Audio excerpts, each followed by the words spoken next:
Hello, welcome to Fantastic Books and Where to Find Them. Today we're going to talk Lord of Shadows by Cassandra Clare. Now this book has taken me a fair bit longer than I would have liked. In a way, the week that it came out was mega busy and I didn't have time to pick it up.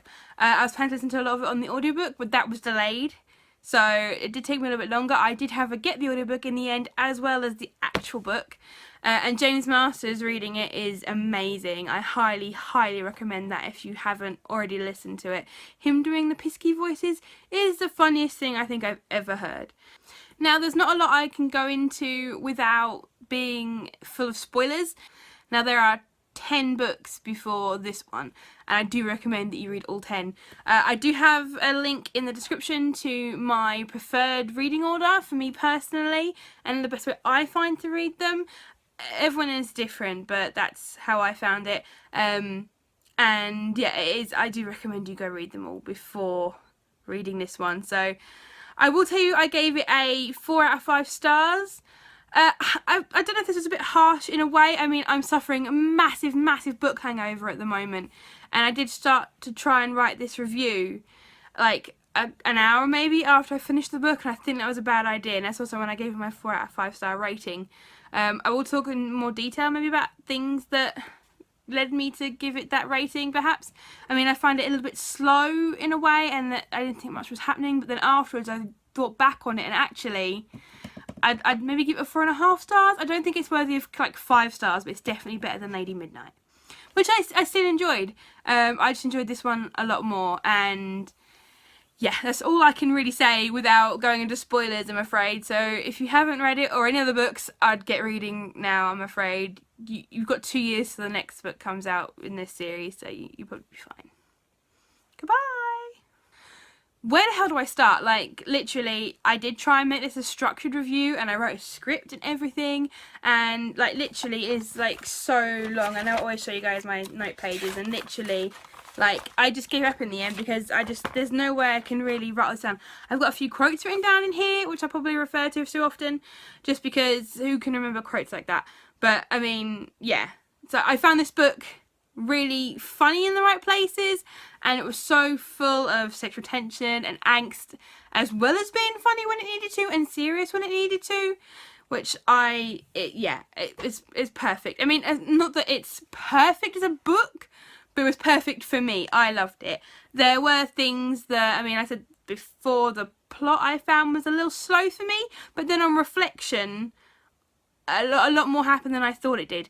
But to me, when reading it, I didn't think, oh my god, I've got to go pick it back up. I feel like that now. I finished it, and it's infuriating. I'm like, I want to go back to when I was, you know, before everything happened. Can we please talk about Mark? Like, he is the most adorable thing ever. He is a precious cinnamon roll, and I don't think I've ever used that term for a book character before, but he totally is. When he's out on patrol and he wins a goldfish, it is like, that was probably, as soon as I read that bit, I was like, I'm going to love this book. I even wrote down the quote. Mark held up his plastic bag. Inside it, a small orange fish swam around in a circle. This is the best patrol we've ever done, he said. I have never been awarded a fish before. Then he remembers him to be like dating Emma, and he goes, I have won a fish for you, my fair one. And I'm just like, oh, it's brilliant. And they call it Magnus. And then he throws it in the sea and unwittingly kills Magnus. And I was like, please don't let this be foreshadowing. Please don't let this be foreshadowing. We'll get to that later on. But Mark, I think, was one of my favourite characters in this book, and I really didn't like him in Lady Midnight, so that was quite nice. There was some real development there. You're starting to see a lot more of the Shadowhunter side of him, but he's still totally half fairy, and he's a really good mix, I think, of it, which is quite funny. He understands more now, and I guess remembers more, but he just never loses that fairy touch, and it's so good. Now, I had originally been hoping for some interesting stuff with the feigned relationship between him and Emma, but actually what we got was fantastic. They really supported each other and leaned on each other, and when they weren't pretending to date anymore, Mark missed talking to her and having that time with her, which was really sweet and lovely. But oh my god, the relationship between Christina, Mark and Kieran, like, I think it's probably the first three-way ship I've ever had. Like, it is the sexiest love triangle, I think, ever. There's actually, Emma sums this up beautifully. Whoa, sexy weirdness, said Emma. This may be more sexy weirdness than I can handle. It's not weird, said Christina. It is, said Emma. You are headed for a fairy threesome or some kind of war. Emma, Christina again. Hot fairy threesome, said Emma cheerfully. I vote for a hot fairy threesome. I was actually a little bit shocked we didn't get a bit more with that. I don't know. Maybe there wasn't room for it. Maybe in the third book. Maybe there's no time for hot fairy threesomes in the third book. We can always hope. Speaking of ships, this book is absolutely full of them. It's fantastic. So the most obvious one is Emma and Julian, who obviously are parapetite and are forbidden to fall in love. So of course they totally do that, because why not? Although it does kind of make sense, I guess. They were really young when they became parapetite, and I suppose the friend-love feelings got kind of mixed up. I get that. But yeah, the sexy angst coming from these two was brilliant. And I think it could probably sustain me for the next 2 freaking years. We have to wait for the third book. There's this bit in Fairy, I think, where they have to share this bed. Because why not? Of course. And Julian describes it as an actual physical pain. It's that intense. And yeah, it was awesome. I loved it. I hadn't really been that keen on Julian in the first book. I absolutely adored him in the second book. And then we have that sex scene that wasn't almost a sex scene. It was like the perfectly written young adult without being like Sarah J. Maas young adult, if you know what I mean. It was a perfect young adult sex scene where it wasn't really a sex scene at the same time, if that makes sense. But it was intense, considering. It was fantastic. And speaking of Sarah J. Maas, we finally got a wall scene. But seriously though, this quote: he caught her by the wrist, brought her hand to his bare chest, splayed her fingers over his heart. It beat against her palm like a fist punching its way through his sternum. Break my heart, he said. Break it into pieces. I give you permission. Hearing James Masters read that on the audiobook is amazing. I'm going to say amazing, intense and sexy angst about 1,000 times in this review, and I'm not sorry. Julian and Emma also have some of the best banter. We have Wikipedia knows about everything. It might be run by warlocks. You think that's what they actually do in the Spiral Labyrinth? I admit it seems a bit of a letdown. There's like an entire conversation about cheese and cheese sandwiches and selfies with piskies. And then we have my personal favourite, family mottos. So I wonder what other family mottos are, I'm amused. Do you know any? The Lightwood family motto is "We mean well." Very funny. Julian looked over at her. No, really, it actually is. Seriously? So what's the Herondale motto? Chiseled but angsty? Perfect. He shrugged. If you don't know what your last name is, it's probably Herondale.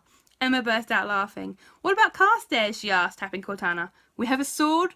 Blunt instruments are for losers. Morgenstern, offered Julian. When in doubt, start a war. Now, I love all the sass and stuff we get from Jace in the Mortal Instruments, and I was really worried that we were not going to get that in the Infernal Devices. But then we had Will Herondale, and now in the Dark Artifices, we are saved again by another Herondale, because Christopher Herondale is sass life. He's amazing. I actually think the Herondale family motto should just be sassy, sexy and sarcastic. Seriously though, I think that we get a lot of real world guidance into the Shadowhunter world via Kit, because although he's a Shadowhunter, he's lived life as a semi-mundane, he's lived life in the mundane world. He knows about mundane medicine and pop culture references, a bit like Simon. Like, he's confused that Julian doesn't understand Ty is autistic, and that's totally fine. Not that Julian doesn't think it's fine, but like, there's ways of helping, there's ways to deal with that obviously they're not privy to. Then there's the fact that he refers to Shadowhunters as the stupid hot people who won't let me eat cookies. It's brilliant. There's also the fact that he pipes up with what we're thinking quite often. Things like when Zara says, it's just a registry, and Kit's like, am I the only one who's read X-Men and realises why this is a bad idea? I just really think he helps connect with the readers, if that makes sense. Not that, you know, we're used to this world by now, but I think it's just, especially when he says stuff like that we're all thinking anyway, I just think it's brilliant. And now we can't talk about Kit without talking about Tiberius Blackthorn, who is really coming out of his shell in this. We get to see a lot more of him, which is fantastic, especially through the eyes of Kit, because He grinned, and the grin changed his face completely. Ty, when he was still expressionless, had an intensity that fascinated Kit. When he was smiling, he was extraordinary. I mean, I don't know how we're going to go with this. Either it's going to be, they're going to be power by Ty, or they're totally going to fall in love and it's going to be beautiful, and the next book is going to be about them. I mean, Kit is always talking about how Ty is beautiful. And yeah, he kisses Livy, and I did originally think there was going to end up being a bit of a love triangle thing there that we maybe wouldn't explore in this series, that we would in the next series, which I'm already convinced is going to be about Ty and Kit. But then things happen that I'm not going to talk about right now because I'm not ready for that yet. I really love the scene where Ty and Kit are on the roof and Livy's hurt and Kit has to hold Ty just to help him calm down, bless him. And that's when Livy's hurt. I think they're really going to have to hold on to each other, not just physically, but in general in the next book. And that's going to bring them closer as well. I also love the bit where Ty is saying his favourite words, which something I love as well. There are certain words that I prefer over others that just are nice to say. And then Kit totally gets it and says his own words, and one of those words is thorns, and Ty's like, blackthorns, and I'm like, yes, like you, Ty. And again, this book is full of great couples. I mean, I wouldn't necessarily class Emma and Julian as a great couple.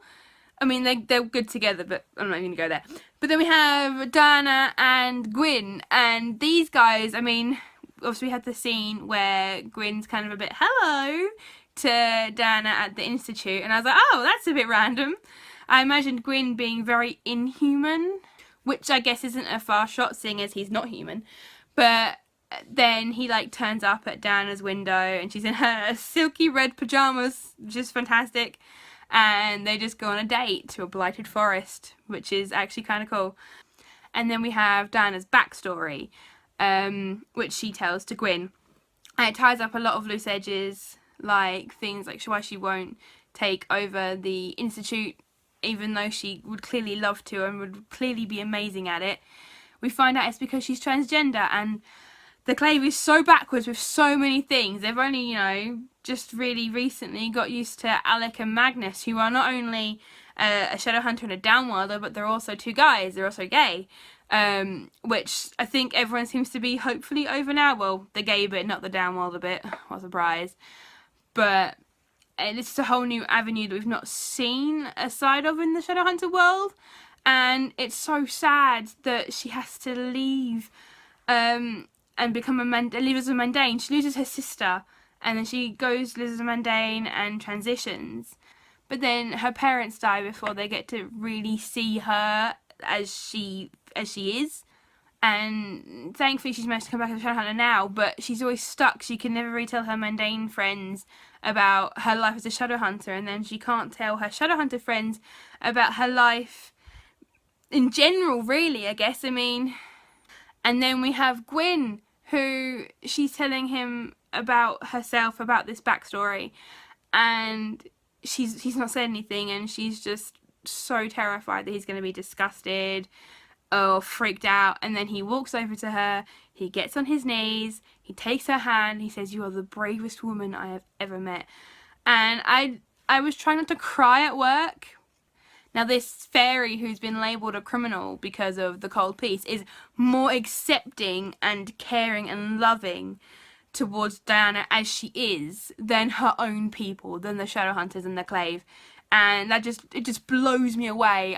It was done so well, I think, personally. And it didn't really feel like it came out of nowhere, which is probably one of the main reasons that I liked it. And it didn't feel just thrown in there for the sake of it. It was a part of Diana, I think. Now we have to talk about the London Institute, which was basically just the entire time that bit was happening. I was just squeeing so hard. We have so many references, like there were valuable first editions of books in an enormous library. Most of them have been scribbled in by some idiot named Will H. Of course, Will Herondale has been writing in the books, which I suppose, although they're valuable first editions now, they probably were just books to him when, yeah. Or we have the poetry books that Kieran's been reading, and it says, almost all of them had been inscribed on the inside cover by a James Herondale, who had neatly written out his favourite lines. Then we have pictures in Emma's room of the Herondales. We have the lines on the wall where Will and Jem were measuring their heights as kids. And then we have Jessamine, and I'm pretty sure Bridget as well. I haven't double checked yet. But we have Bridget, and I'm pretty sure she was an integral part. Although I thought she became a Shadowhunter for some reason. I can't remember. Those books kind of broke me, and I haven't reread them since. Then, well, not then, because it's not, like I said, this isn't in any chronological order, even remotely. But we find out why Clary says no to Jace. I know, obviously, it's not that involved in this part of the series, although you never know. But Clary says no to Jace because she has been having dreams that she's going to die. And I remember, I'm sure you saw Cassandra Clare said that we're going to lose 4 main characters in these books. We've already lost 2, and I'm wondering, I think Clary is going to be one of them, and that's going to suck. Not that we're going to know for like 2 years. Speaking of links to the Mortal Instrument, actually having trouble speaking about this because when I read it I was completely freaking out, and that's when Drew gets teleported by whatever this thing was inside Jamie's. I'm pretty sure it's spelt Jamie, but in the audiobook they say Hemi. And she's transported to Fairy, we think, by the sounds of it. And she sees a boy with white hair and green eyes. Sebastian had white hair and was meant to have green eyes. Is this the weapon that the fairies supposedly have to destroy Shadowhunters? And as soon as they said that, I thought Sebastian, Seelie Queen, love child. Because it has to be, surely. Although this child is about 13 years old, but then time works differently in Fairy. Yes, it may have meant that Mark didn't age as quickly, but maybe it means that this child has aged faster. Well, Fairy time is messy. But yeah, I'm like 87% sure this is a Sebastian Seelie Queen love child. Speaking of the Seelie Queen, who knows how to break the Parabadai curse? Although apparently it's in the black volume, so she kind of knows that it's in the black volume. And it turns out that if they break their Parabadai curse, it's Bond, it's gonna break all of them, ever. And I have a bad feeling that that's Endgame. And I really hope that's something they don't do, because I really love the way that Bond works. And it's just something very different. I really enjoy that. But I think Julian is probably going down a darker path, especially after the events of the Lord of Shadows. So we'll see what happens there. We're starting to get towards the ending events now. And I believe about 15 minutes from the end on the audiobook, I was like, I think I put something on my Instagram story like, oh, it's been a good book, but nothing's really happened yet. Does it get any better? Because everybody had been going about how this book broke them and the feels, and I was like, I've got 15 minutes left, there's not much that can really happen.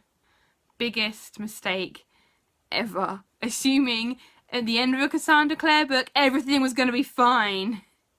First of all, Magnus passes out.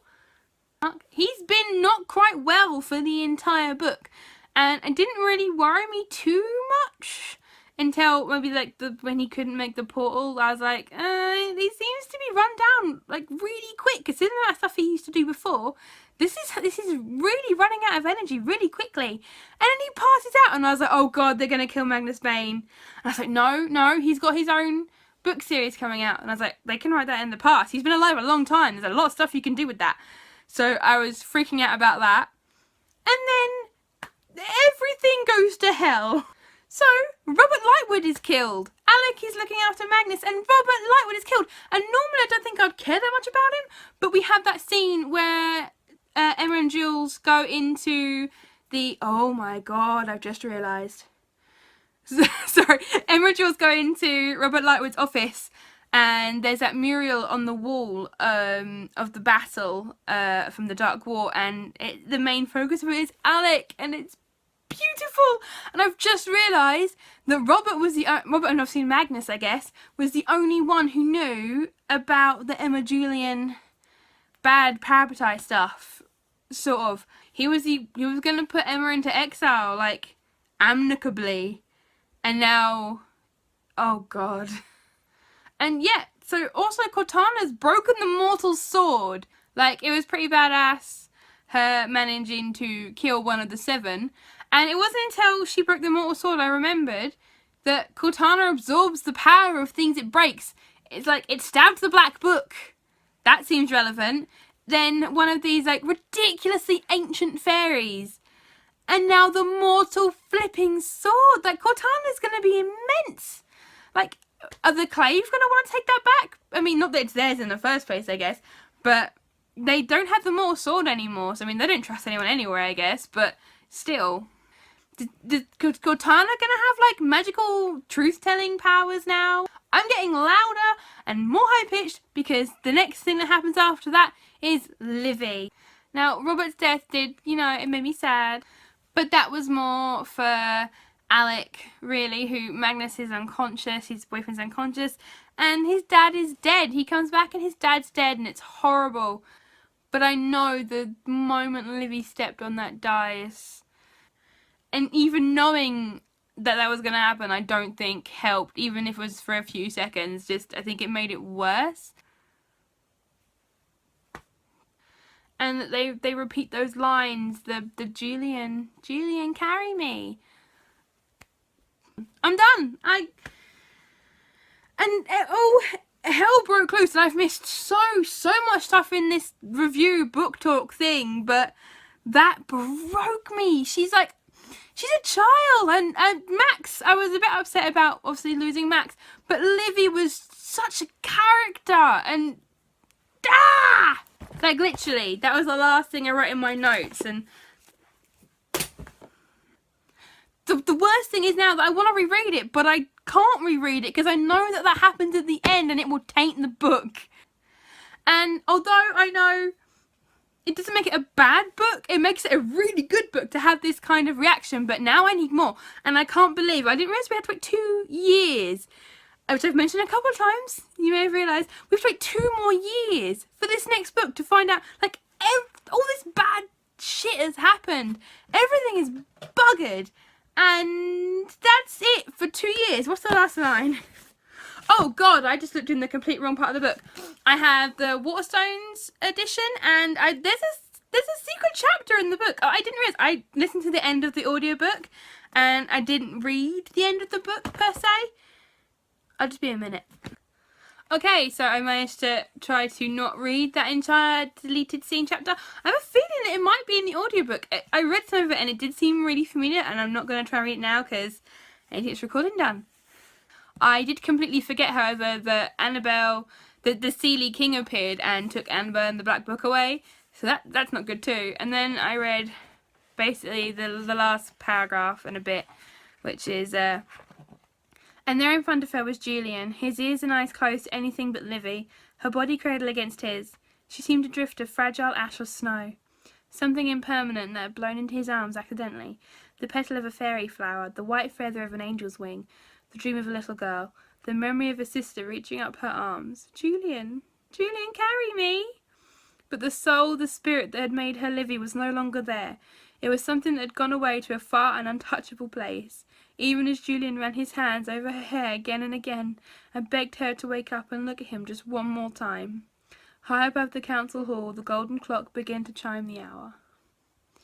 Yeah, I don't really know how to end this review. I just I want to go back and read all the books. Like, it's a pretty long book. It's not a short book by any means, and I feel like I need to go. I'm not done. Like, that wasn't enough. I need more of the Shadowhunter world.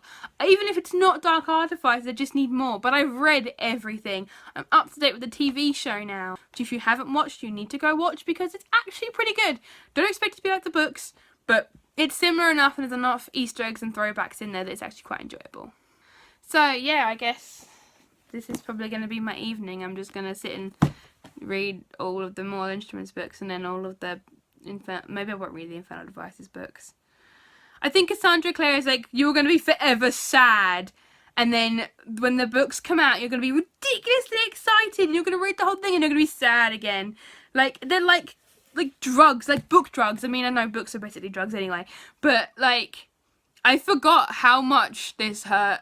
I came into the Mortal Instruments fairly late. The Infernal Devices were already out, and I think I only had 2 book releases for the Mortal Instruments to wait for, the last 2, and then Lady Midnight, and that wasn't connected. There wasn't that really any like cliffhangers that I needed to have resolved.